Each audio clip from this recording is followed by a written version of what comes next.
I'm as excited about the story of a failure as I am about the experience of a success. I just like having tried stuff and having done things, and that means a lot to me. I love how you got your MBA. So fascinating. My strategy was just like, I'm going to be successful no matter what. So I emailed all the business people I knew that I thought were really smart and interesting. And I said, what are your top 3 books that you've ever read that have impacted how you think about business? I know I'm getting at least that many customers off of just the PR and the efforts and the novelty of who we are than I am out of one day of Facebook ads. I just have to believe that. 1 month of the town existing is getting me more. And I truly do. When we moved to Missouri, it was like, for me, it was the greatest adventure. It was never rough for me. It's funny, I talk to my siblings now and they're like, oh, that was brutal. And I'm like, that was the greatest adventure I've ever been on in my life. So I want to get into, 9-figure world's largest, or at least the US's largest quilt retailer and online there's seller. not a bigger one in the world. We own that. In the world, has the world title. Okay, world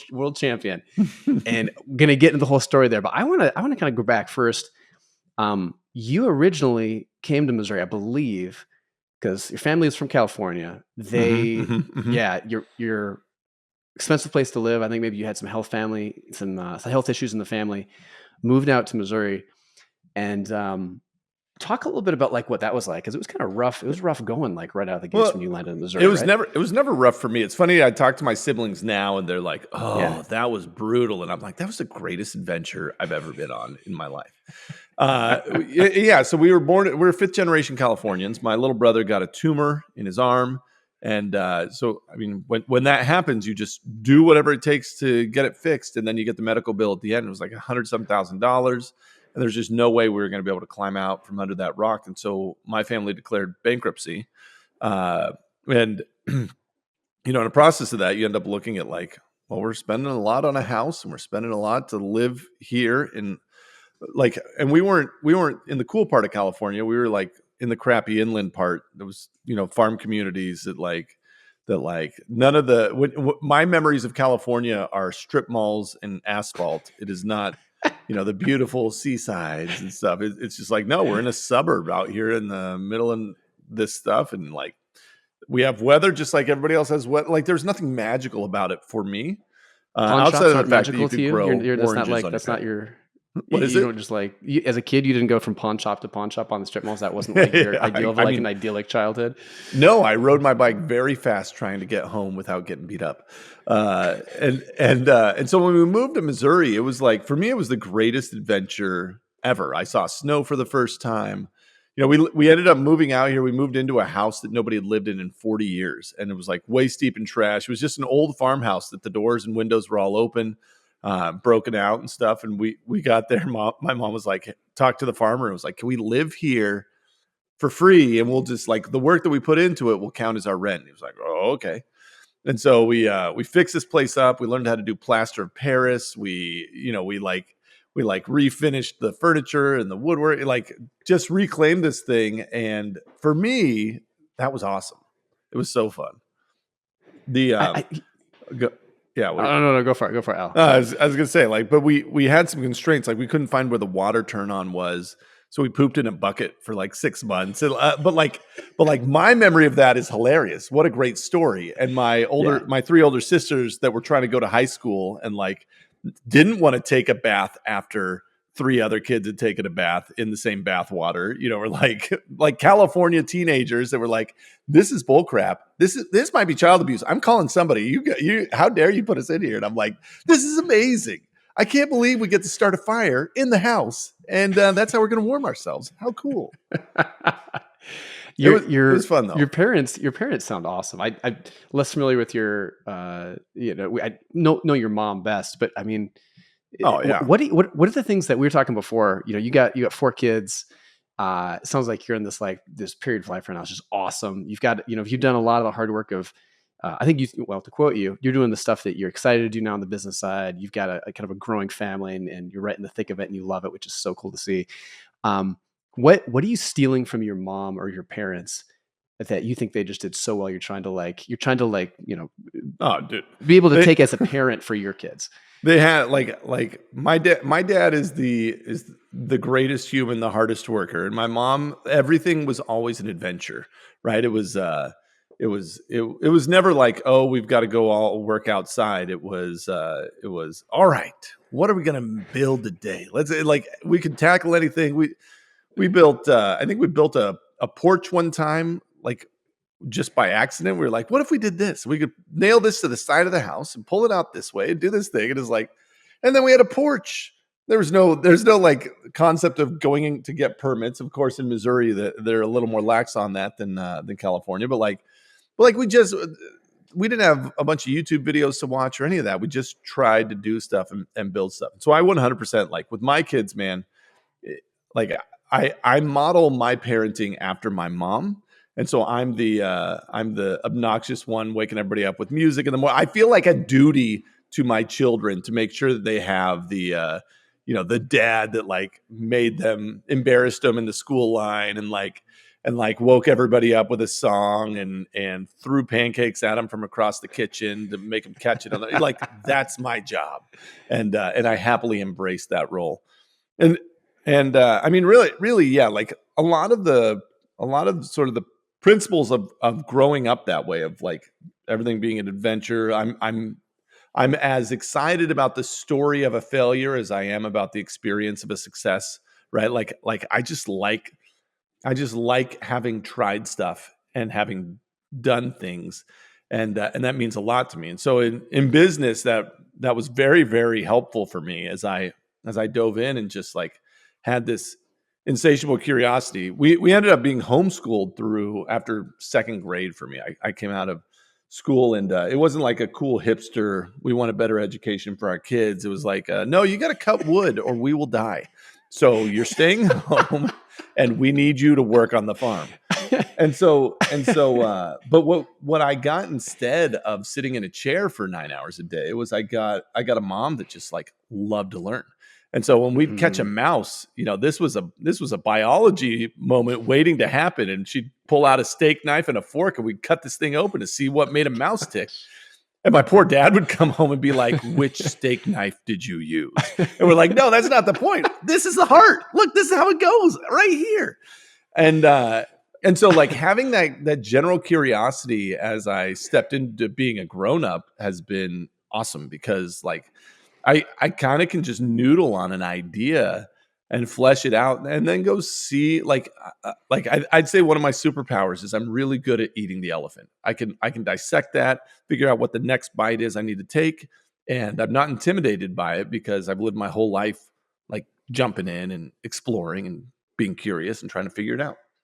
Oh yeah, it's such a good skill to pass on to your kids. I'm laughing about the mouse thing because like my middle daughter is just the same thing, fascinated with anatomy. Like we'll sit on the couch and watch videos of how to skin and gut a deer. And like most kids, not that interested, she will watch hours of that. Just fascinated, right? Like, or like if we drive by something dead, same thing. She's like, Dad, can we stop and cut it open? I'm like, let's try to find something fresh. Let's make sure he hasn't been there for 4 days. No, that was my stories of growing up were like we all wanted to have a raccoon hat like Daniel Boone. And so as we found a dead raccoon, Mom would put it in a trash bag in the back of the car, the minivan, and we drive home to the subdivision that we lived in and try and skin this raccoon.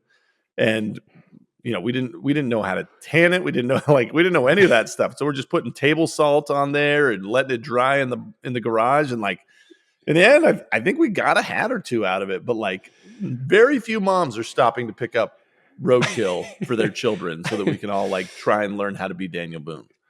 Oh, but like passing on the willingness to get your hands dirty, the ability to just dive in and figure it out. Like I feel like that's one of the things with kids is it's so important. Curiosity and just the ability to like mess up and be okay with that is so cool. Yeah, I'm with you. And this translated over to how you got your MBA. So you go and before we kind of get into the story about how the quilt company started off, but I love how you got your MBA. So fascinating. Can you tell the story briefly about like, just the high level of how you did it in the unorthodox way? Well, oh yeah. So I've done a few things now, and I'll pull you into all of them. But like I did my undergrad in BYU, Hawaii. I started actually in Missouri and then realized there was a school on a tropical island. And if you're going to go to college, kids, go to the tropical island. It's better.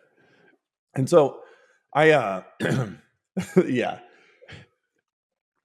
So we finished my undergrad in Hawaii, did to school, and my strategy was just like, I'm going to be successful no matter what. I don't need, like, I would rather give my credentials to a school that could use it rather than, like, I don't know, go to Duke or something, right? Like, they have plenty of success stories. I wanted to go and make a success story out of some place that wasn't going to see it normally. And so I went to BYU Hawaii, had a great time there, dude. Lived 2 minutes from the ocean, 2 minutes from school, rode my skateboard every day to the class. Like, it was a great time. Came out of that and spent a bunch of time like trying to well, I just started working and worked for 8 months for Symantec, the Norton antivirus guys, and like then lost that job in 2008. They laid everybody off, as did every company. And so I was sort of spinning in my chair trying to figure out what to do. And I was living in Boston at the time, and I had a bunch of buddies that were talking about going to get their MBA there, and it was like hundreds of thousands of dollars after living costs and all the fees associated with going there, plus tuition and all that stuff. And it was like, an MBA sounds great, but like in Missouri, I can buy a house for $30,000. You're going to charge me 10 times that to get this degree. Like the money, I was just too cheap for it. The money didn't make sense to me. So I had like 18 grand saved up. That was my goal. I figured I could live for about $1,500 a month. And I was going to give myself a year. And how old were you at this point when you had the 15 grand in the bank? 23, 24. I'd been out of college for a year, right? And so when I didn't know how to not just be a broke schmuck like that wore socks with holes in them and ate my chili from a can. And so I like even as I had money, like my rich wildest dreams was buying orange juice not from concentrate. And so like turns out I can live my wild dreams fairly conservatively still. So I saved up a bunch of money, that 18 grand, and I said, here's my plan. I'm going to quit my job and I'm going to spend the next year working for free for people that are doing all the stuff that I want to do. My thinking was like, if I went and got an MBA, I'm working with a bunch of professors, learning some stuff that was interesting 10 years ago. And hopefully these professors have connections into the industry that I want to get into that are still live, but maybe and maybe not. And then maybe I get into an entry-level job because they have a contact that could put me, like, I was just like, my pathway to success is so convoluted there. Whereas if I can just go work for free for some of these rich guys doing cool stuff, like, and they can go to bat for me, I think I can open up more doors for 18 grand than I can for $200,000 or $300,000. So I did a couple of things. I emailed all the business people I knew that I thought were really smart and interesting. And I said, what are your top 3 books that you've ever read that have impacted how you think about business? And I got, to send me 2 or 3 recommendations. I had a distinct list of 31 books that I bought on Amazon. It cost me $180, I think, or $200 because you can get them all used for a penny half the time. So I end up with my 30 books, and I quit. And I'm like emailing all the guys who were doing stuff that I love. So there's a guy that was doing. He was like a small VC fund out in Salt Lake. This guy named Elliot that was really cool, and a guy named Jim that was doing import export stuff out of Hawaii and Thailand. And I was like, that was always interesting to me. How does that work? And then, and so there's a few of these that I was like, I just want to, like, I want the freedom to just go say, hey, you don't have to pay me.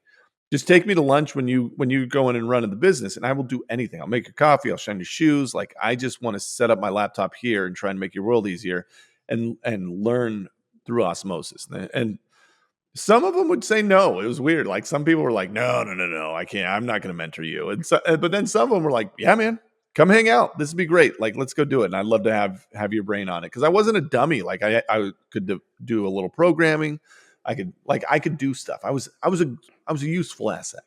Quick question. How do you? It seems like the cold pitch on that, and it sounds like these are people were these people you had a little bit of rapport with, or was this just complete cold pitch? No, I mean, it was, well. So like 2 of them, I had been introduced to. I knew people that knew them, and so I had been able to send an email and we connect over some blog or something. It was like, hey, I love this. What about that? And like, the fact that I could send an email and get a response was something that I'd like worked hard to open up. But most of that came through connections through my undergrad of like somebody knew somebody, they came to speak and I got their contact info. And like, that was my follow-up. Right. And most of the guys going to speak at your alma mater are dudes that would happily open a door or open an email from you, right? So Totally. that wasn't really the hard part, because I wasn't trying to get into Nike. I was trying to get into like, Jimmy's Automotive, and he ran 8 automotive shops. I'm like, what? How could I get into that world? So so I quit my job, went and found went hopping around in a few of these, and in the process, I saw that Techstars, which was out in Boulder, it's a startup accelerator out there. They had launched they were looking for an intern. They were in their 3rd year, and their intern was going away, and they were like, we need an intern. Rented a car. I was on a flight connecting in Salt Lake to get to Kansas City. Saw this tweet, skipped my next flight, rented a car, drove overnight to Boulder. There the next morning, sleeping in the car. I was like, I'm your guy. Let me do this thing for free. I will do anything for free. And got into that and had a great 8 months being a schmuck intern for Techstars, and then hopped around with those guys, kind of fell in love with the startup scene and hopped around with them.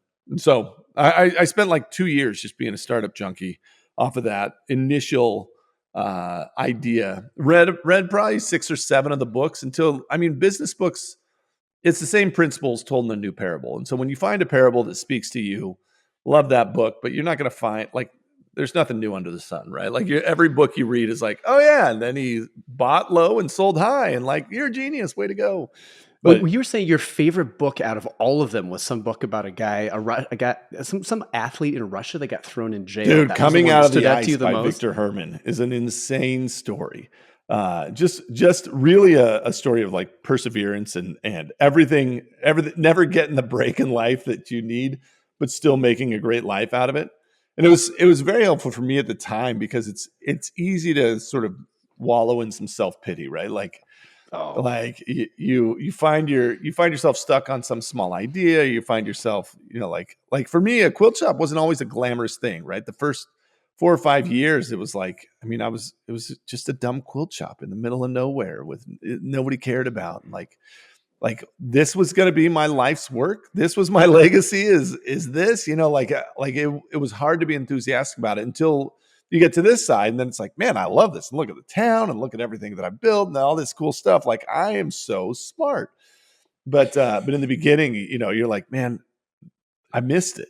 Well, and it's easy. Like, you can feel past your prime at 25, the same way you feel past your prime at 35, or even now at 40 some. It's like, well, I can't get to where I'm trying to go because I'm starting so late. And I definitely had that as a kid. And so reading this book that like put a lot of that in perspective and honestly just motivated me to go and grind. Like, I loved it. I thought it was such an inspiring story. And it's funny because so many of those books, man, you're just like, you read what's that quote? Like, somebody said this isn't my original thought, but like, he says, I could no sooner tell you what I ate yesterday than what I read yesterday, right? Like the idea being, I'm just ingesting information and ideas. And the beauty of books is like, it gives us a common framework to connect. And so if you've read this book and I've read this book, we get to talk about that. And that's cool. And the same with like Victor Herman and this Coming Out of the Ice, man. I've met 3 or 4 people that have read that book, and like, I immediately want to sit down and have a meal with that person and just be like, right? It's crazy. What's going on in here? I can't believe that. Yeah, I downloaded that book just before we hopped on here to be listening to it. I love books like that give you some perspective. Have you read Sailing Alone Around the World? No. Same you idea. Might like that one. A little different, but it's about this guy. He's probably like mid-50s, and he's at a bar and talking with some guy, and they're talking, and like, yeah, the guy says like, he says, hey, it'd be interesting. I wonder if you could sail alone around the world. The other guy's like, no, you can't do it. It's impossible with one person. And he's like, I think you can do it. He's like, no, it's impossible. He's like, all right, here, hold my beer. He builds his own boat. Yeah. He sails around the world as a 55-year-old solo, and it's like in 1900, right? And the thing that is impressive about it is, one, is he does it so single as like a 55-year-old guy, which, definitely past your prime, right? But the thing that I think is so impressive is in his writing is that he does it and he encounters all of these horrible hardships, almost sinks. He gets people attacking him down in Tierra del Fuego incessantly. He has to put people are trying to get onto his boat in the middle of the night to kill him. And so he'll put like thumbtacks upside down on the deck so that if they come on board, they'll scream and he can wake up and get a gun and not die. Right. And the thing that's so impressive is he talks about it in such a nonchalant way he doesn't complain. He's not saying I'm so strong. And you don't get that until you get a third of the way through the book. And you're like, this guy is impressive that he's doing it. And also the attitude with which he was doing it is so impressive, I think. Well, that's actually I want to read that book now. It's a great endorsement of it. It's been interesting because when I got, like, I lived my whole life sort of with these milestones ahead of me. You know, we all do it of like, once I get there, then I'll be happy. Yeah. And so I got to about 7 years ago, we all stepped back from the day-to-day operations of the business, me and my co-founders, and we moved to the board. And so, like, I got to be retired. And then I met my lovely wife and we got married and I bought a house. And I got all these things that I had in my mind as these milestones that really meant something, that said, once I get there, I'm going to be happy and I'm going to do this. And as I took away all the things that I was reaching for, right, where like now I had realized them, I fell into probably my closest bout with depression that I've ever had. And I don't feel like I've ever been like, you know, there's people that are like really depressed and can't function. And I was like baby depressed. I was like, I'd wake up and just scroll on my phone until like 10 o'clock. And then I'd be like, I'll go do a thing. But like, I didn't have ambition or motivation to do anything. And an outcome of that is like I ended up hiring, a friend said something interesting. He was like, no rich person has any excuse to not be in shape. And I was like, what do you mean? He's like, you hire somebody to be accountable for you being in shape. Like, that's what you got to do. And I was like, all right. So I hired this trainer guy, this buddy of ours, is actually just my wife's friend's husband. And he was, you know, he played football and knew how to work out. And I had no idea. And he'd show up at my house at 7 o'clock every morning or 3 times a week. And we started, like, I couldn't do 2 push-ups. Literally, like, I was just like, working out, going to the gym was never a native space for me, nor nutrition. I didn't know anything about them. And so I erred on the other side of like, like, I never need to worry about that. I can eat whatever I want. It doesn't matter. I'm never going to work out. Like, because I wasn't comfortable in those spaces coming up, now that I was a grown up, I was very insecure about them. And so I just shied away completely. So I started working out with this guy. And like I said, I was doing push-ups leaning against the wall, which for somebody that's not like morbidly obese and stuff, that was I was very disappointed in myself that like I had gotten there. But I started working out and now I've started to do these like wild adventures. Me and my brother went and climbed Mount Kilimanjaro 2 years ago. And it was just one of those things where I was talking to a buddy that was taking a group up, and he's like, it's a path. You don't need like crampons or anything. You just need to keep walking up the path and you'll do it. I was like, I can do that. So I sign up for it. It's 2 months away and I start going to the gym and working out pretty regularly. And I went and did it. It was awesome. And then last year, me and my brother, we went and did the Everest Base Camp trek, which was 12 days going out on it. And it was awesome. It was great. All right. I want to go back a little bit to when you were starting the company and I think the genesis is you went home, saw your mom. She was trying to get a quilt made or something, and it took her like a year to get it made. And so you started poking into it, and you're like, "Hey, this could be interesting." So she starts talking about it. You start filming her, and she's talking about it online. But what I thought was like fascinating about that whole story was, you know, you went for the first 3 weeks with no sales. You start filming your mom and posting it on YouTube. And after a year, because you started this in 2015, right? So, you know, we're looking almost 10 years ago. YouTube 2008 we started. 2000. You started this in 2008. Yeah. Okay. We're seasoned vets now. Yeah. So competition on YouTube is a tiny fraction of what it is now. Yeah. YouTube started in 2006. And so like I was an early adopter in there, right? And there was like Quilt and Bill. There's a few people showing some stuff, but like it wasn't native to people to do that yet. And so my big innovation was using a decent camera, right? We had a Canon digital ELPH we spent $100 on. And so like all of a sudden the videos looked a lot more crisp. They looked better than the other ones. Because literally at the time there was like webcams that did 640 by 480, and that's what a lot of that stuff was filmed on. And so we're like, we're going to be way better. Look at this. And started filming mom. But yeah, you're exactly right. Like we started the company by buying mom a quilt machine. We started as a service business, right? It was like, you bring your quilt to us, we'll machine quilt it and give it back to you. And me and my sister, it was a $40,000 machine. So me and my sister bought it. Really, it was my sister's house on the line. Like, I had no assets. And so we bought this machine, give it to my mom, buy this building to put the machine in, which in our small town was another $25,000.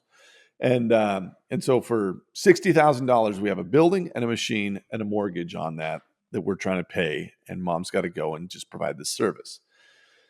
Well, I was doing this as a side hustle. I had no intention of it being my full-time thing. And then in the midst of that, I get laid off from my Symantec role, and I become 100% focused on this quilt thing. And I start trying to dude, the blank page problem is real, where it's hard when you open up a brand new document, you're staring at the blank page. It's hard to know what to write.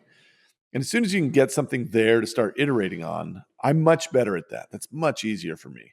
And so all of a sudden we have this little quilt company, and then it's like, how can we get this to make more money? And I start to see all the problems and all the inefficiencies and all the things going on, and we start tackling those. And so we started carrying a little bit of fabric. Well, now I had the problem where we had fabric in the store that nobody was coming in naturally to see. And so I started to make this online site. I made the online e-commerce store and had it listed there. And then we had the problem where nobody was coming. And why would they? Because there's way better sites out there than mine, and I didn't have very much inventory. And so how do I solve this? And it became a marketing challenge of how do I get people there? And that's where we came up with the daily deal, and we came up with our content strategy, which was then we'd make YouTube videos, and that was the content that I needed to send out in an email to people to say, hey, here's a cool thing. And so we, as I started in on this, the service business was the impetus for it. And then once we had that, and my job was to go and sell more stuff, we got to be really creative and found our way through that. Where so the big move was that YouTube thing, and I think the secret sauce, honestly, one of the big advantages we had was mom would be filming, and she wasn't an expert quilter. She was a pretty good quilter. And but when you're trying to explain something, a lot of times you end up using the inside baseball, the words that only quilters know. Mm-hmm. And it makes it very intimidating to beginners. And I got to be the guy that was like, Mom, I'm not an idiot. I am a smart 30-year-old man with a beard.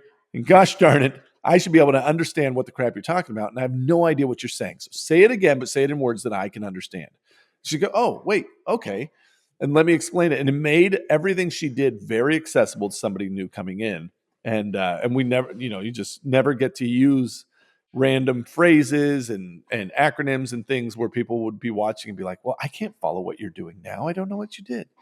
And made her non-pretentious and accessible to both beginners and advanced people. And I think that was a big advantage that we had as we tried to build our content. Yeah. Well, I think it's so encouraging that when you look back to when you started 2008, you did YouTube videos for a year. And after a year, you had 1,000 subscribers on YouTube, which 1,000 subscribers takes a while to get.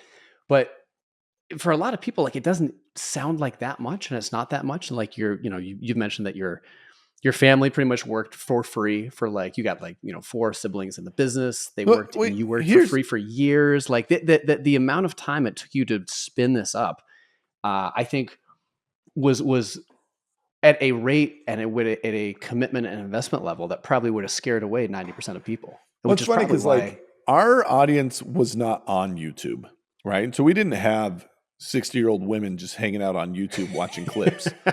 And I knew that, right? So I didn't mind that our subscriber count was low. I was growing an email list, and the email list needed the YouTube videos to grow. And so we had a 70% open rate on our email list, which is insane. If you're a marketer and you've sent an email to your hundreds of thousands of people, if 70% of them opened that, it'd be insane. And all of our growth was this word of mouth. People would forward these emails because they were very helpful and altruistic and sweet and kind and funny and all the stuff. There was something in it for them, right? To use a Gary Vee phrase. And so that just worked. And then sales wise, we had $100,000 in sales in that first year, and we hit $1 million in the second year. And so it's like 10x growth. I mean, it's just this wild growth in that first year. And then we got to 4 million the following year. You know, like the growth was there, though clearly not on YouTube, but like I didn't care what happened on YouTube. In fact, still today, you know, the organic YouTube growth is very secondary to everything else that we're staring at. And we try and grow our audiences and communities and places that like we think our people are hanging out more. Now Facebook has become like, Facebook is the place. If you're a mom or a grandma, that's probably where you are actively going every day to just check your people. And so we try and show up there. And everything else is like, yeah, it'd be nice. I mean, we have almost 1 million subscribers on YouTube, which is remarkable now. But again, I still don't know how many people my mom's age go to youtube.com and start surfing around. Yeah. How are you when you look at customers that come in? What's your mix? How much is paid? How much is organic? How much is like word of mouth? Like what's your email? What's the rough breakdown how you're getting people? It's I mean, we never spent a penny on paid until 4 years ago, 5 years ago. Wow. Right? Like we were 100% organic, word of mouth, SEO focused, mainly because we couldn't. In our world, as you're growing, right, you get to buy a line of fabric one time. So I place my order for this collection of fabric that I'm going to sell, and I place it 6 months before I get it.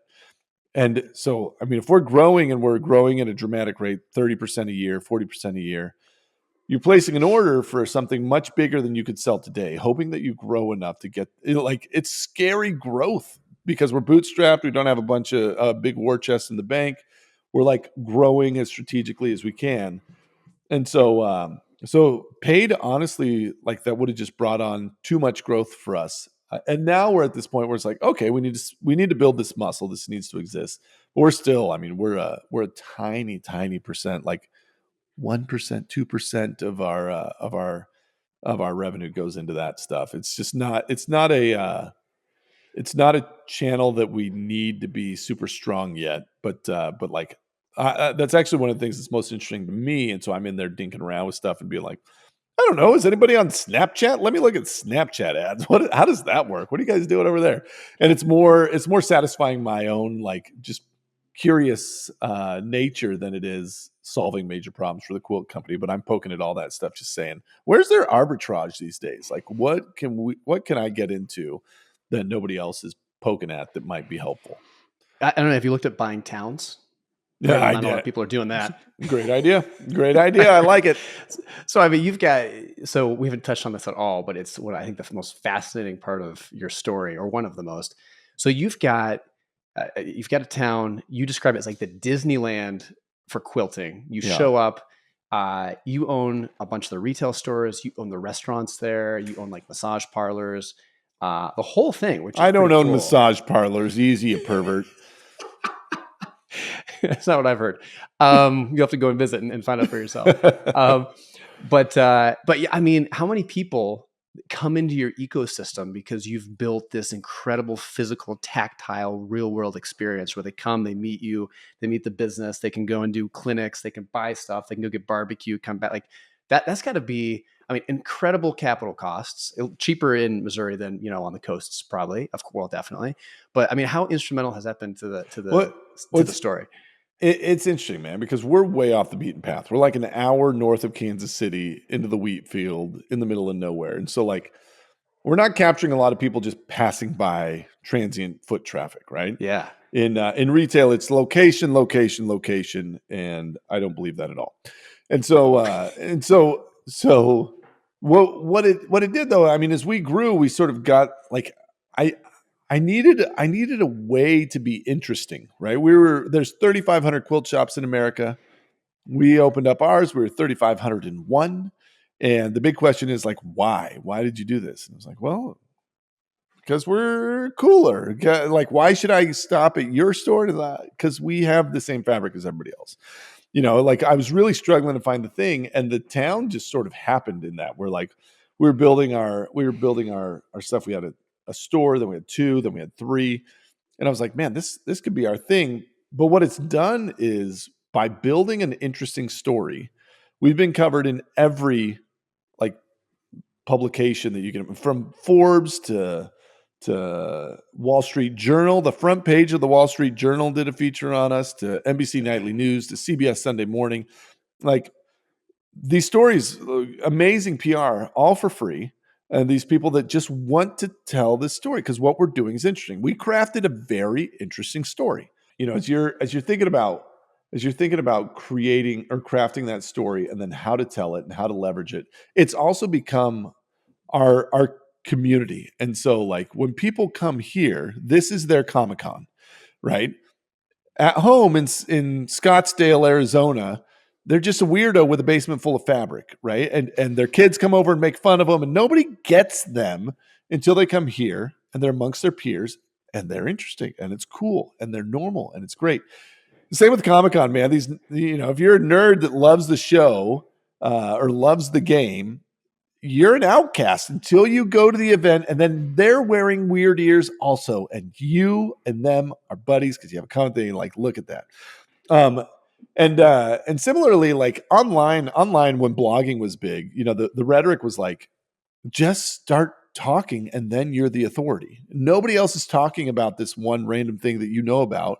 You should start talking, and then that community will start around it, and you will be the grandfather of that space on the internet. And you were never the smartest, but it doesn't matter, right? The same kind of goes for this town stuff of like, if you're into this, where do you have to go? Well, somebody should hang the flag and say, hey, nerds, gather here. I am one of you also. Let's be buddies. And then people start coming and they go there, right? Like, I think about it. I see it all over the place. I mean, honestly, even for you, like e-commerce fuel, right? Like, could you, if you bought 2 city blocks and just did featurettes of your people's brands, and I could come and spend 2 weeks and go through the boot camp of learning how to start. You're going to help me start new brands.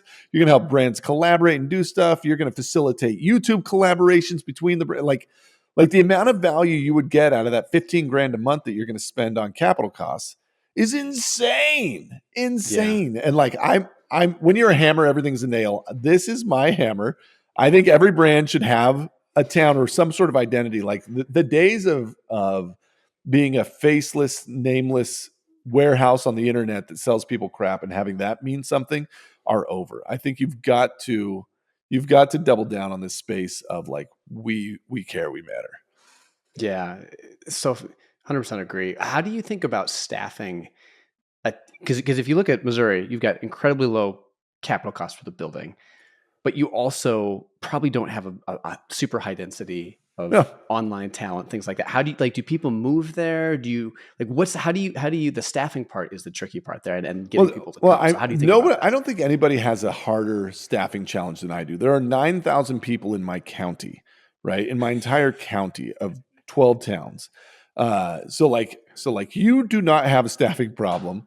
And the two things make a difference out here, right? We have to pay a little bit more than the gas station. And when we do that, people will get in the car and they'll drive 20 minutes to have a decent paying job. We give good benefits, like we support them well. So we have to build our pricing and our model so that we can we want to be the highest of the low frontline jobs, right? Like we're not trying to pay people $25 an hour. You know, we're not being Costco. We're being like Chick-fil-A. And so we want to be the most competitive pay and all the other stuff that we can just solve. And then also I mean, we have to actively attract talent to town. I wish there was a Kohl's or something that was teaching people how to be good in retail, and we were taking all the Kohl's graduates and people that, hate Kohl's and wanted to go, and they had those softer skills. What we have is the hardest working, but we're like country people. We all, me included, live on a farm, have mud on our boots. Like, this is who we are. We're not fancy retailers. And so we have to do a lot of the work of educating and training and building that staff. Is most of your kind of like marketing, IT, online advertising, those kind of roles, are they actually in Missouri? Are they remote? What does that look like? There's a lot of that we kind of don't care where you're at, right? Especially post-COVID. It's like we get the whole company together like everybody comes into town once a month, and we just fly people in on it on credit card points, and like we're very frequent flyers. And then and then there's a bunch of the teams that'll come in 2 or 3 times a week and that kind of thing. So like you think about like our finance team, we don't care where they sit and crunch numbers. Great. As long as we have the bookkeeper that can take the receipts is sitting in our office in Missouri, like she needs to be there, but everybody else can be wherever you want. Dev team can be wherever they want. Designers primarily can be wherever they want, but they do need to come and touch the brand and be in town and see it and see how things are going and talk to people.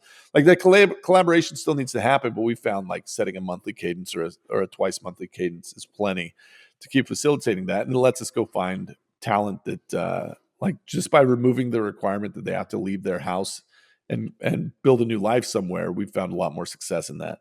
And so we're, yeah. Like the stuff that you have to be in town, the warehouse, you can't be remote. You have to live here to come and work in the warehouse. The shop's the same thing. And then there's like, the video team and stuff that like, there's a bunch of that stuff you have to be here to be helpful. But then a lot of the other stuff is like, man, if you're willing to get on a plane, great. Yeah. Well, the other thing too is, I mean, there's no way you could dream of a better backdrop for filming, for content, for all the video stuff and all on. I mean, you've got your whole town is just all optimized for it. We've almost done a TV show a couple of times, and the allure for it for these production companies is just like the town. Like you could never replicate this feel in a studio in LA. You just could not.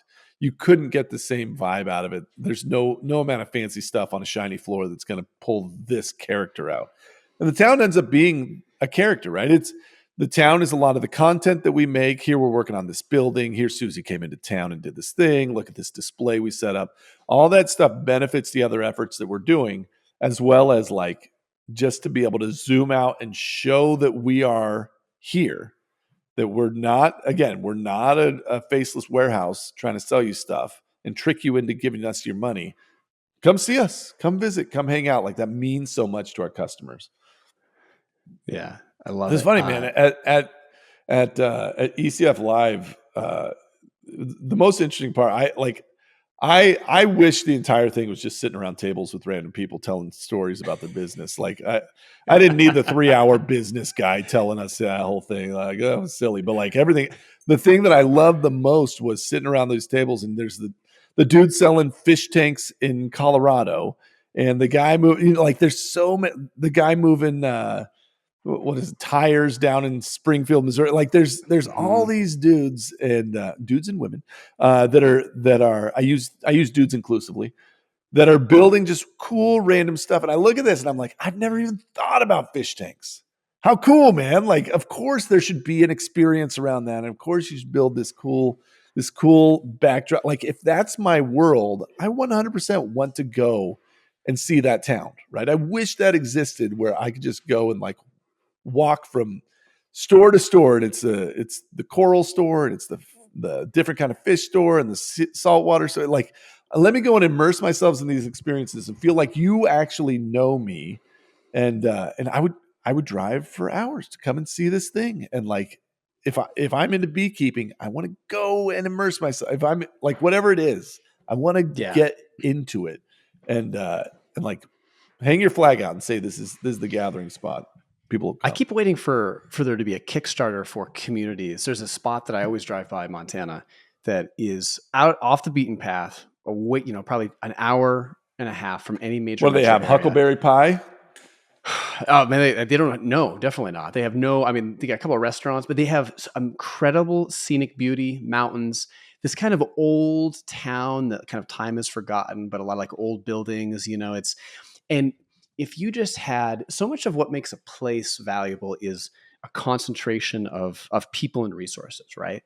That's what makes like San Francisco more valuable than, other coastal places that maybe have the same geographic, but it's all about the people. It's all about the resources and the infrastructure you have there. And so I'm just waiting for, and it would be hard logistically to pull off. You've pulled it off, of course, in the quilting space, but for someone to say, hey, this little pocket, everyone who is just totally into, like you mentioned, beekeeping. Why is this hard logistically to pull off? This is the easiest logistics to pull off. I mean, you say that. I think buying a town, remodeling 13 Well, buildings. no. You don't buy the whole town. You buy 2 buildings. You get some screaming deal on this thing, and you go piece it together. Like if you're an e-commerce brand, let's say you're selling shoelaces, and you're gonna buy the 2 like you can either ship everything out of a warehouse or buy these 2 retail locations and move all your stuff in there and make it cool.